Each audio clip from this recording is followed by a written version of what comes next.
حضرات ہم بالکل چھوٹے چھوٹے بچے ہوا کرتے تھے اور آپ کو اس بات کا پتہ ہے علامہ صالح ظہیر رحمت اللہ علیہ چشمے یا عینک کو لگایا کرتے تھے. انہوں نے جب بھی کبھی کوئی نصیحت کرنی ہوتی تو اس نصیحت کرنے کے دوران نبی پاک حضرت محمد کریم صلی اللہ علیہ وسلم کی سیرت مطہرہ، آپ کی سنت مبارکہ، آپ کی حدیث مطہرہ کی روشنی کے اندر کوئی نہ کوئی نصیحت ہمیں کیا کرتے تھے. میں بالکل چھوٹا تھا، میں نے کئی مرتبہ اس بات کو محسوس کیا کہ جب آپ نبی پاک حضرت محمد رسول اللہ صلی اللہ علیہ وسلم کی حدیث مبارکہ کو بطور نصیحت ذکر کرتے، آپ کی آواز بھرا جایا کرتی تھی، آپ کی آواز آنسوؤں کے اندر ڈوب جایا کرتی تھی، اور کئی مرتبہ آپ اپنے چشمے کو اتار کے اپنے ناک کے گوشے پر گرنے والے آنسوؤں کو صاف کر رہے ہوتے تھے. میں نے حضرت علامہ شہید کو کئی مرتبہ حضرت رسول اللہ صلی اللہ علیہ وسلم کا نام نامی لے کے روتے ہوئے دیکھا ہے، اور آپ نے ان کی کئی مرتبہ تقاریر بھی سنی ہوں گی کہ جب وہ کملی والے آقا کا نام نامی لیتے تھے تو اس وقت ان کے لبوں کے اوپر، ان کی ہتابت کے اوپر ایک رقت کی کیفیت طاری ہو جاتی تھی.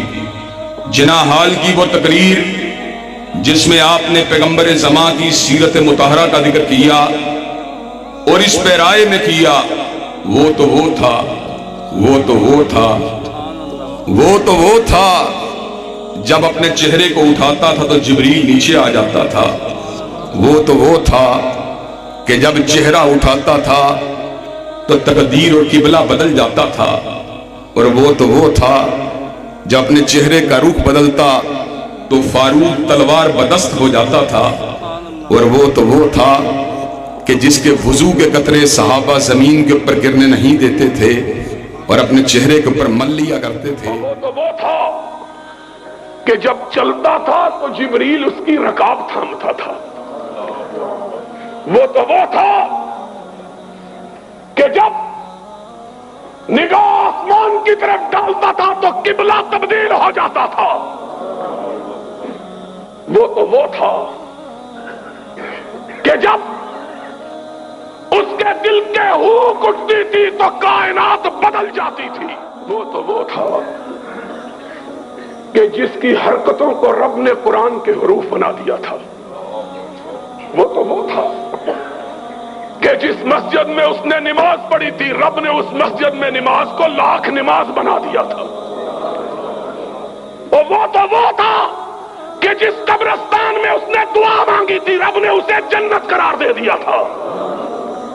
اور وہ تو وہ تھا کہ جس جگہ وہ خود لیٹا تھا وہ روضۃ من ریاض الجنہ بن گیا تھا.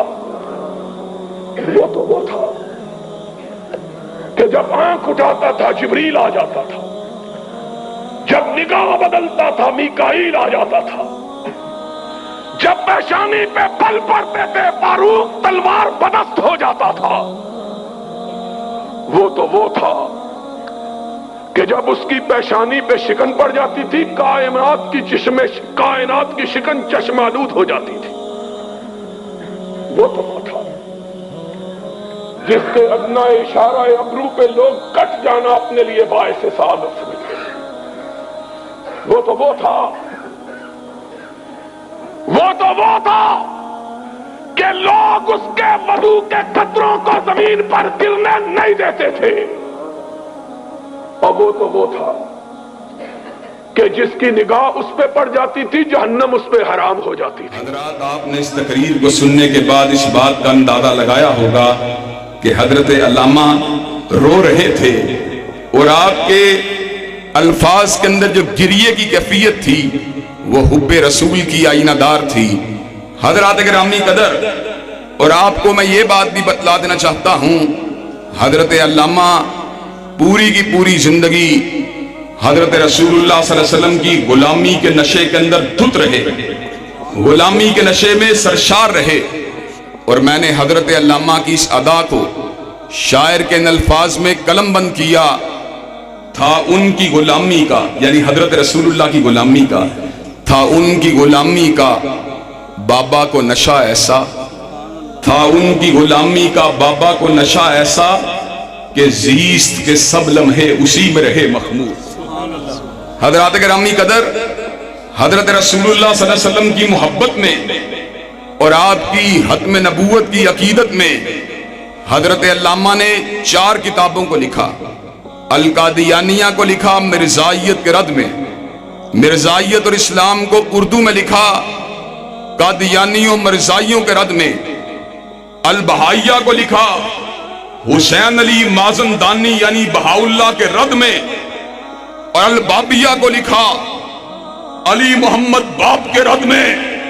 حضرت علامہ نے اپنی قوم کو اس بات کا پیغام دیا، کٹنا گوارا ہے، مرنا گوارا ہے، لیکن حضرت رسول اللہ کی ذات اقدس سے بے وفائی کرنا گوارا نہیں۔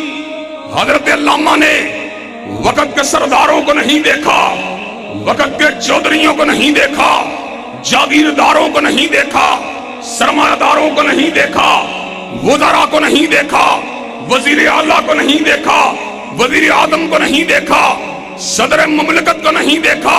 نگاہ اگر علامہ کی ہوتی تھی تو یا رب کے قرآن پہ ہوتی تھی یا کالی کملی والے کے فرمان پہ ہوتی تھی۔